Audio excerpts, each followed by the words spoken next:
নমস্কার। আজকে আলোচনা করব ম্যানিফেস্টিং নিয়ে, ল অফ অ্যাট্রাকশন নিয়ে। ল অফ অ্যাট্রাকশন এ বলা হয়েছে কি রিচ হতে গেলে, রিচ মানে ধনী, ধনী হতে গেলে রিচরা যেরকম মানে হ্যাবিট বা যেরকম ভাবে জীবনযাপন করে সেগুলো নিজের জীবনে নিয়ে আসতে হবে। যেমন রিচ মানুষরা অনেক দামি ব্র্যান্ডের কাপড় পরে, ভালো একটা রেস্টুরেন্ট, ক্যাফে, হোটেলে থাকে, ভালো রেস্টুরেন্টে খাবার খায়, ফার্স্ট এসি সেকেন্ড এসিতে যাতায়াত করে, ফ্লাইটে যাতায়াত করে। ঠিক আছে?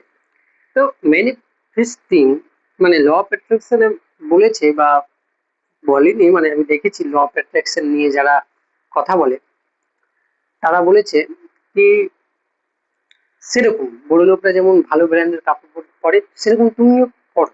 ঠিক আছে? টাকা নেই আমি মানছি, ঠিক আছে টাকা নেই, কিন্তু পড়ো। পড়লে কি হবে, একটা এনার্জি অনুভব হবে। একটা ভালো জিনিস পড়লে একটা এনার্জি আসে, ভালো একটা রেস্টুরেন্টে খাবার খেলে একটা এনার্জি আসে। ঠিক আছে? সেখান থেকে একটা তোমার মধ্যে কিছু একটা জাগবে কি আমিও বড়লোক হবো বা টাকা পয়সা ইনকাম করবো, একটা হয়ে যাবে তখন law of attraction. Law of attraction মানে কি, তুমি যেটা ভাবো, যেটা চিন্তা ভাবনা করো, যেটাকে নিয়ে ভাবছো সারাক্ষণ, সেটাই তুমি হয়ে যাচ্ছ। এটা কিন্তু ল অফ অ্যাট্রাকশন বলে। ল অফ অ্যাট্রাকশন নিয়ে বিভিন্ন বই আছে, যারা আরো অনেক রকম মানুষজন আছে ল অফ অ্যাট্রাকশন নিয়ে কথা বলে। তারাই বলছে কি অনুভব করো, ভালো একটা ব্র্যান্ডের কাপড় পরো, ভালো ক্যাফেতে যাও কফি খেতে, ভালো বড়লোক মানুষদের সাথে টাইম স্পেন্ড করো। ঠিক আছে? তো আমিও মানি এই জিনিসটা। ঠিক আছে?